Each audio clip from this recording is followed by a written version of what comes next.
Olá, amigo internauta, seja bem-vindo aqui ao vivo ao programa Sinais de Fumaça.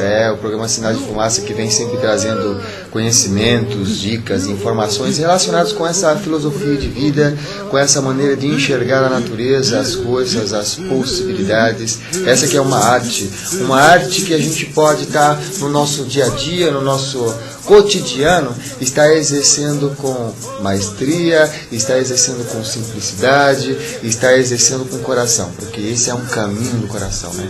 Algumas pessoas perguntam o que é o xamanismo, e xamanismo também traz muito isso, essa sintonia do que é que o espírito interno, o que é a sua força interna, o seu poder interno traz para o seu cotidiano, o que ele traz como realização.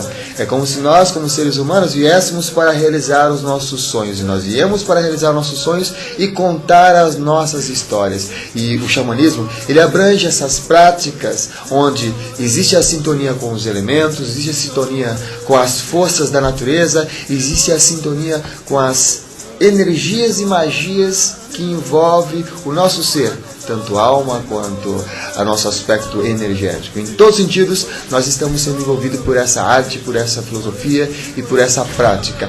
E o objetivo desse programa é sempre trazer informações e práticas que possam ser viáveis e que tenha realmente um viés de possibilitador na nossa selva de pedra, onde nós estamos vivendo em São Paulo, ou mesmo onde você está vivendo neste momento, contemporaneamente, aí onde você está assistindo a gente via internet. O programa é ao vivo, você pode participar mandando suas perguntas, sugestões via chat aqui da TV, e nós temos uma convidada que vai fazer um paralelo entre o xamanismo e a arte-terapia. É isso mesmo, hoje a gente vai receber aqui no Sinais de Fumaça a Patrícia Penha. Tudo bem, Patrícia? Tudo, e você, Samuel? Muito bem, a Patrícia, ela dá aula, é uma das professoras que dá aula ela coordena, na verdade, após na Unip, né, de arte e terapia, aí tem um histórico, aí tem uma conexão muito forte com essas questões xamânicas, e a gente vai nesse nosso bate-papo de hoje. Hoje temos 1 hora especialmente para isso, para estar nesse período todo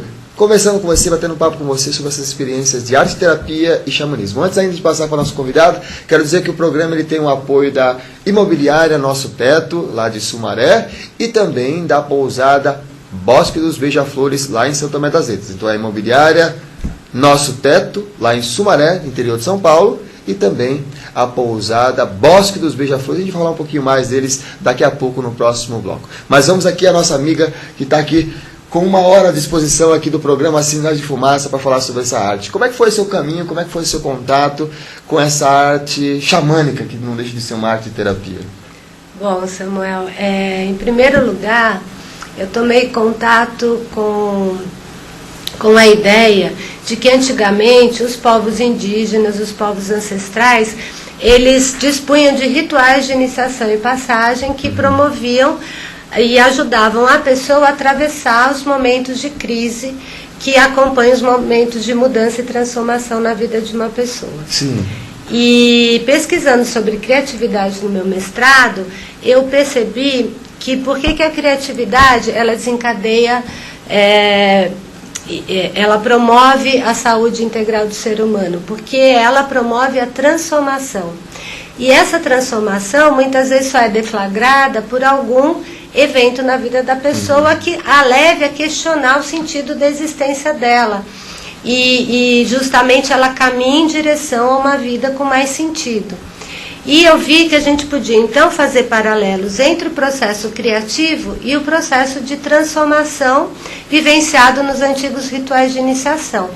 E aí, me voltando mais sobre essa questão, sim, eu voltei a essa filosofia toda que tem muita sabedoria, né, e fala para o ser humano de qualquer século, de qualquer lugar.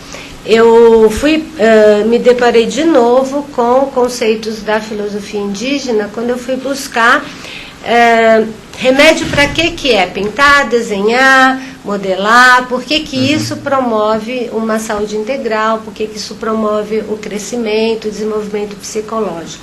E de novo eu fui encontrar na ideia e na concepção indígena da roda da vida, dos 4 elementos, da questão do espaço sagrado, conceitos importantes para compreender, então, os benefícios que os diversos recursos arteterapêuticos podem trazer para a vida de qualquer ser humano. E você, pessoalmente, você passou por um processo de iniciação, de transformação e de renascimento, né? Que você teve até a sua viagem, que foi até o México. Conta um pouquinho como é que foi esse seu processo, dessa sua viagem, a sua ida até o México e esse processo de iniciação, de renascimento aí que você passou.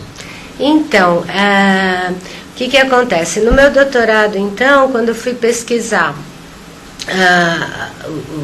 o que cada um dos diferentes recursos promove em termos do nosso crescimento psicológico, eu fui, como parte dessa minha pesquisa, participei de um workshop no México, em Oaxaca, de incubação de sonhos, que era promovido pelo Marcos Calia, aqui da Sociedade Junguiana, de São Paulo, e curandeiros indígenas mexicanos, um casal que é coordenador da medicina indígena de Oaxaca e um outro casal que trabalha com rituais e mitos indígenas.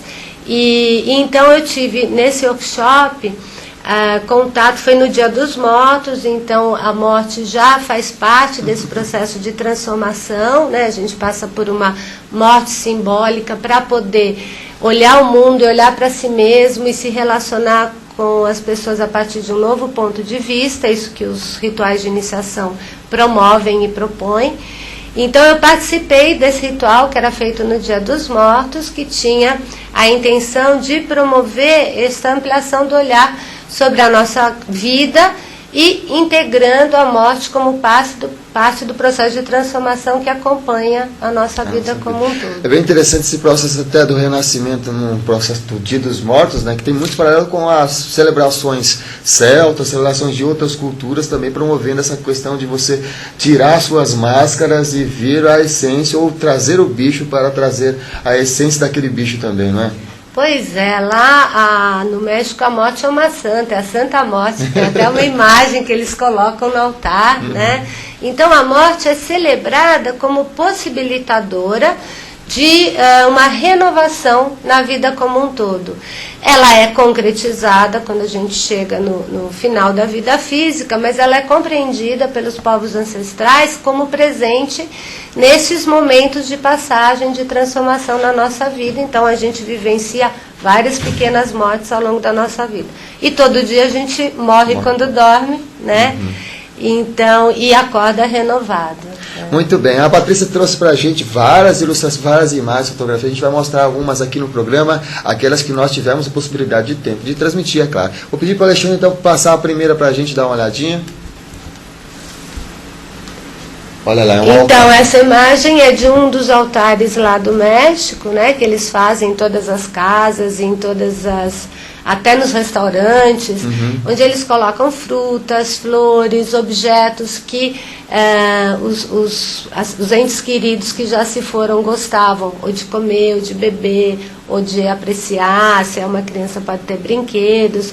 E esses frutos, eles estão relacionados com a ideia da próxima imagem que eu trouxe, que é da roda da vida, né, que eles chamam de roda de cura ou roda da doce medicina indígena. Que tudo que a gente passa na vida, tudo que é novo, primeiro começa com um sonho, com uma possibilidade que é acessada, trazida para a realidade, e aí esta é como uma semente que ela é plantada, ela é regada, ela se desenvolve, amadurece, dá seus frutos, e a colheita desses frutos é a finalização, é a morte, né, desse processo, que traz em si uma nova semente que vai desencadear então um novo ciclo existencial. Então os frutos associados à morte, e a morte associada à renovação da vida e à transformação, é um conceito muito importante para a nossa cultura, porque a gente perdeu essa referência e aí, consequentemente, a gente lida muito mal, tanto com a morte quanto com os momentos de crise, que exigem que nós nos disponibilizemos a essa transformação. É uma das coisas bem interessantes, porque para os xamãs e para as culturas indígenas, é nesse processo de crise, nesse processo onde a pessoa realmente morre, que ele consegue adquirir mesmo a sua medicina, né? Um antídoto para aquela realização, um antídoto para que possa ajudar outras pessoas a passar por aquele caminho, ou passar por aquele processo, né? É visto inclusive a crise como sendo um possibilitador de crescimento e desenvolvimento como ser humano e como pessoa e como comunidade também, né? Inclusive se tem no histórico da formação do xamã que em algum momento ele passa por uma crise onde ele se depara com a morte. E essa questão que a gente também atravessa em momentos críticos da nossa vida, nos leva a perguntar o que realmente tem valor. Sim. E acessar também aspectos nossos e recursos que a gente vai precisar para enfrentar este novo momento que vem aí, enfrentar a situação de crise e levar a um novo momento. Por isso toda crise leva a uma oportunidade de crescimento. Muito bem, nós vamos avisar aqui as pessoas que estão participando aqui, a Estela, a Cássia, a Cláudia e a Áurea, que após o intervalo que a gente vai fazer agora, rapidinho aqui na TV Biosegredo, a gente vai estar passando e lendo aqui os seus recadinhos, os seus sinais de fumaça, que está sendo enviado aqui ao vivo, aqui via chat aqui da TV. Enquanto isso, você pode estar mandando outras perguntas relacionadas com esse tema. Arte, terapia e xamanismo. A gente volta já já. Fique com a gente.